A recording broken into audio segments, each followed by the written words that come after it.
Hello dear students, now let's talk about wild life. Wild life क्या होता है? तो wild life means the native animals of a region. किसी भी particular reason में जो एनिमल्स रहते हैं उनको हम क्या बोलते हैं? वाइल्ड लाइफ बोलते हैं, या वाइल्ड लाइफ के अंदर वो आते हैं।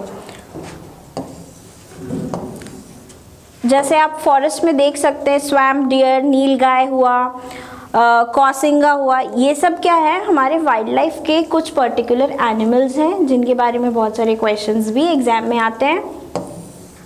अब हम डिस्कस करेंगे एंडेंजर्ड स्पीशीज़ की। तो क्या होता है endangered species? These are the species which are in danger of extinction.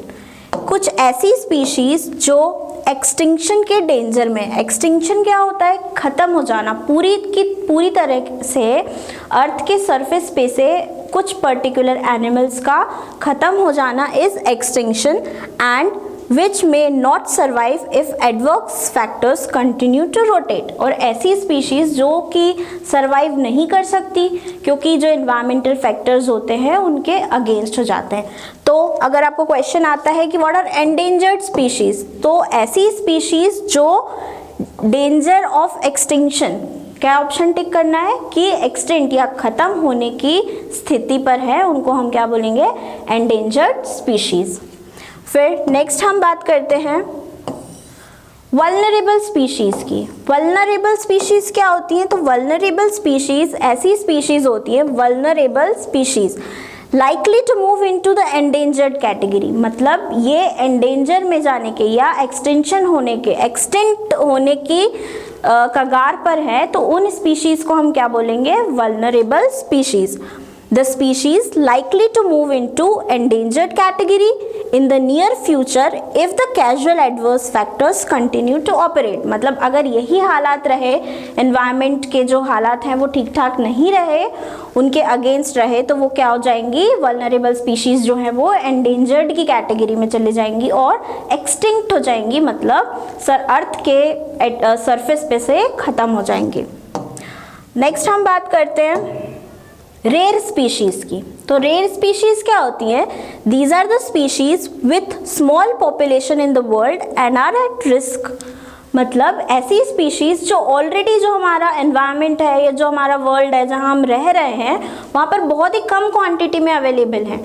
अगर हमने उनका प्रॉपर केयर नहीं किया गया, प्रॉपरली हमने उनको प्रोटेक्ट नहीं किया, तो वो क्या होंगी? वल्नरेबल और एंडेंजर्ड की कैटेगरी में चली जाएंगी।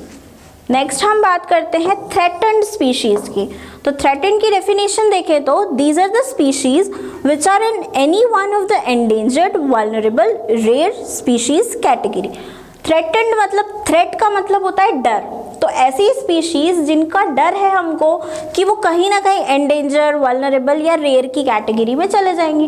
जैसे कि बहुत सारे पेड़ लगे हुए हैं, किसी पर्टिकुलर प्लांट, बहुत सारे पर्टिकुलर प्लांट कहीं लगा हुआ है, पर क्या हो रहा है, उसको प्रॉपर एटमॉस्फेयर नहीं मिल पा रहा है ग्रोथ के लिए, तो वो धीरे धीरे क्या हो जाएगा? धीरे धीरे वो रेयर की कैटेगरी में चला जाएगा, मतलब कम क्वांटिटी में पाया जाने लगेगा। फिर वो क्या होगा? वल्नरेबल वाली कैटेगरी में चला जाएगा और फिर एंडेंजर्ड वाली में। I am talking not only about plants, पर हम वाइल्ड लाइफ की बात कर रहे हैं, तो ऐसा क्या होता है? एनिमल्स के साथ बेसिकली होता ही है। फिर हम बात करें threatened reptiles, birds and mammals of India. बहुत सारे इस पे क्वेश्चंस आते हैं कि थ्रेटन्ड मतलब ऐसी स्पीशीज़ जो अभी हमने डिस्कस किया, ऐसी स्पीशीज़ जो रेयर, वल्नरेबल और एंडेंजर्ड की कैटेगरी में जा सकती हैं, तो उन स्पीशीज़ को हम क्या बोलते हैं? Threatened species. तो कुछ रेप्टाइल्स, बर्ड्स और मैमल्स की हम बात करेंगे जो कि थ्रेटन्ड हैं। कहाँ पर? इंडिया में। पहला है सैलमेंडर, दूसरा इज मार्श क्रोकोडाइल, यूस्ट्रीन क्रोकोडाइल और घड़ियाल। ये क्या है? कुछ एम्फीबियंस और रेप्टाइल्स हैं जो कि इंडिया में थ्रेटन्ड रेप्टाइल्स के अंदर आते हैं। इन पे डायरेक्ट क्वेश्चंस आएंगे आपको। नेक्स्ट है कुछ बर्ड्स के बारे में। तो द ग्रेट इंडियन बस्टर्ड जो है वो थ्रेटन्ड बर्ड है, और the white winged wood duck, ये क्या है? एक बर्ड है जो थ्रेटन्ड है। नेक्स्ट हम बात करें कुछ मैमल्स की जो कि थ्रेटेंड हैं, तो capped langur, tiger, lion, leopard, snow leopard, golden cat, fishing cat, sloth bear और डेजर्ट कैट। ये क्या है, इंडिया की कुछ थ्रेटेंड मैमल्स हैं। तो एम्फीबियंस एंड रेप्टाइल्स, बर्ड्स और मैमल्स, इनके नाम आप याद कर लें पर्टिकुलर, और ये आपको ऑप्शंस में टिक करने आए तो ध्यान से इनको टिक करिएगा। आप प्रॉपर इसका स्क्रीनशॉट ले सकते हैं, बाद में आपको एग्जाम टाइम में बहुत ज़्यादा हेल्पफुल होगा। Tiger, snow leopard, fishing cat, इनकी कुछ इमेजेस आप देख सकते हैं यहाँ पर। दिस इज मार्शी क्रोकोडाइल जो कि एक रेप्टाइल है और ख़त्म होने के उस पे है, थ्रेटेंड है। ग्रेट इंडियन बस्टर्ड एक बर्ड है। White winged wood duck. फिर कुछ रीजंस हैं जो वाइल्ड लाइफ को के डिप्लीशन के लिए हो रहे हैं, मतलब वाइल्ड लाइफ इनकी वजह से डिप्लीट हो रहा है। तो पहला रीज़न हम देखते हैं absence of shelter to wild animals. Wild animals जो हैं उनको शेल्टर मतलब उनको रहने की प्रॉपर जगह नहीं मिल पा रही है। क्यों? क्योंकि जो ह्यूमंस हैं वो कहीं ना कहीं हर जगह पर कब्जा कर रहे हैं। तो जो फॉरेस्ट है, जो हमारे वाइल्ड लाइफ एनिमल्स हैं, उनकी जो रहने की जगह है वहाँ पर कहीं ना कहीं प्रॉब्लम क्रिएट हो रही है और इसकी वजह से भी वो थ्रेटेंड की कैटेगरी में जा रहे हैं और धीरे धीरे क्या होगा, वो एक्सटेंट हो जाएंगे। नेक्स्ट है डिफॉरेस्टेशन। डिफॉरेस्टेशन मतलब पेड़ों का काटा जाना, प्रॉपर ट्रीज प्लांट नहीं करना, वो किस कैटेगरी में आता है, डिफॉरेस्टेशन। तो जंगल कट रहे हैं, इसकी वजह से भी वाइल्ड लाइफ को नुकसान हो रहा है। नेक्स्ट है destruction of wild plants which affects the survival of wild life. Destruction of wild plants, जो जंगली पेड़ पौधे हैं उनको क्या कर रहे हैं, जो हमारे ह्यूमन एक्टिविटीज़ है वो कहीं ना कहीं उनको डिस्ट्रक्ट कर रही है। इसकी वजह से भी क्या हो रहा है, वाइल्ड लाइफ को नुकसान हो रहा है। And the major issue is pollution. Pollution की वजह से भी वाइल्ड लाइफ को नुकसान हो रहा है। तो मोस्ट इम्पॉर्टेंट इस चीज़ में है कि वाइल्ड लाइफ क्यों डिस्ट्रॉय हो रही है, तो मेजर रीज़न है कि डिफॉरेस्टेशन की वजह से जो वाइल्ड लाइफ है वो कहीं ना कहीं इफेक्ट हो रही है, डिप्लीट हो रही है। ठीक है। Then necessity for wild life conservation. Wild life को बचाने की क्या आवश्यकता है, तो the wild life help us in maintaining the balance of nature. वातावरण में जो बैलेंस बन रहा है उसके लिए क्या चीज़ इंपॉर्टेंट है, वाइल्ड लाइफ। फिर it can increase our foreign exchange if linked with tourism.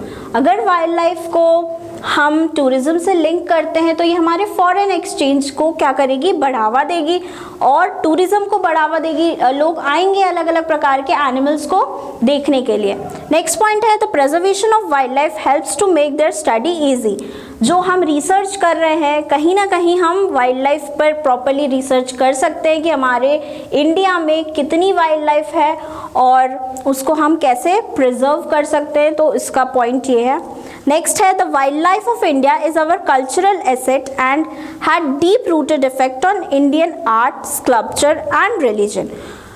India के आर्ट पे, स्कल्पचर पे और रिलीजन पे जो वाइल्ड लाइफ है उसका बहुत ज़्यादा डीप इम्पैक्ट है। हम हमारे इंडियन कल्चर में पेड़ पौधों की पूजा करते हैं, उनसे रिलेटेड बहुत सारे आर्ट्स बनाए जाते हैं। तो ये भी एक रीज़न है कि हमें हमारे वाइल्ड लाइफ को प्रोटेक्ट करना चाहिए। अब आपको क्वेश्चन आएगा मल्टीपल चॉइस में, 4 ऑप्शंस आएंगे और उसमें कहीं ना कहीं 2-3 पॉइंट्स कुछ और लिखे होंगे और 1 पॉइंट लिखा होगा कि इनमें से कोई सा भी 1 पॉइंट हो सकता है। तो आप इसको रीड करें प्रॉपरली, आपको समझ आएगा। ठीक है। Modes of wild life conservation. Wild life conservation के कुछ मोड्स की हम बात कर लेते हैं। तो प्रोटेक्शन बाय लॉ, कुछ नियमों द्वारा, लॉज एंड लेजिस्लेशन द्वारा हम वाइल्ड लाइफ को प्रोटेक्ट कर सकते हैं। नेक्स्ट है protected species of Indian wild life. Indian wild life की प्रोटेक्टेड स्पीशीज जो हैं उनको बहुत अच्छे से हम ध्यान रखें। हमारे जो जूज हैं, नेशनल पार्क्स हैं, वहाँ पर इनको प्रॉपर केयर दी जाए तो ये प्रिजर्व किए जा सकते हैं, कंजर्व किए जा सकते हैं। Next is establishment of sanctuaries and national park. वही मैंने अभी बात करी कि जो वाइल्ड लाइफ सेंचुरीज हैं उनमें एक पर्टिकुलर एरियाज डिसाइडेड होते हैं, वहाँ इनको प्रिजर्व किया जा सके। कुछ नेशनल पार्क्स होते हैं, वहाँ प्रिजर्व किया जा सके। जैसे कि हम बात करें मध्य प्रदेश भोपाल में वन विहार नेशनल पार्क है, वहाँ पर भी बहुत सारे एनिमल्स हैं। तो इससे रिलेटेड भी क्वेश्चन आता है कि मध्य प्रदेश में कौन सा नेशनल पार्क है, तो it is located in centre one Vihar national park. इस टाइप के बहुत सारे नेशनल पार्क्स हैं पूरे इंडिया में। तो आपको क्या करना है, नेशनल पार्क्स के बारे में पढ़ना है और किन नेशनल पार्क में कौन से एनिमल्स रहते हैं इनके बारे में आपको डेफिनेटली रीड करना है अपनी बुक से, ठीक है। नेक्स्ट पॉइंट हम बात करें, natural habitats of wild life should be carefully protected. जिन एरियाज में एनिमल्स रह रहे हैं उनको बहुत ज़्यादा केयरफुली हमको प्रोटेक्ट करना चाहिए। Shooting and hunting of endangered species should be totally band. मतलब हंटिंग और शूटिंग ये सब चीज़ों को क्या करना चाहिए, बैन करना चाहिए, क्योंकि इसकी वजह से क्या होता है, डायरेक्टली जो एनिमल्स होता है उनकी किलिंग होती है, उनको मार दिया जाता है और वो फिर हमको नहीं मिलते हैं, धीरे धीरे थ्रेटेंड होकर के और एक्सटिंक्ट हो जाते हैं। नेक्स्ट है, research on wild life should be encourage. जो रिसर्च वर्क है वाइल्ड लाइफ पर, जो रिसर्च वर्क है उसको क्या करना चाहिए, एनकरेज करना चाहिए, जिससे कि बहुत ज़्यादा अवेयरनेस स्प्रेड हो सके। And next is public should be educated. Public को एजुकेटेड करना चाहिए हमको वाइल्ड लाइफ के बारे में, कभी ना कभी सेशन सेमिनार्स लेने चाहिए जिसकी वजह से लोग अवेयर हो सके कि हमको हमारे जंगलों को, फॉरेस्ट को, वाइल्ड लाइफ को कैसे बचाना है। Okay, thank you.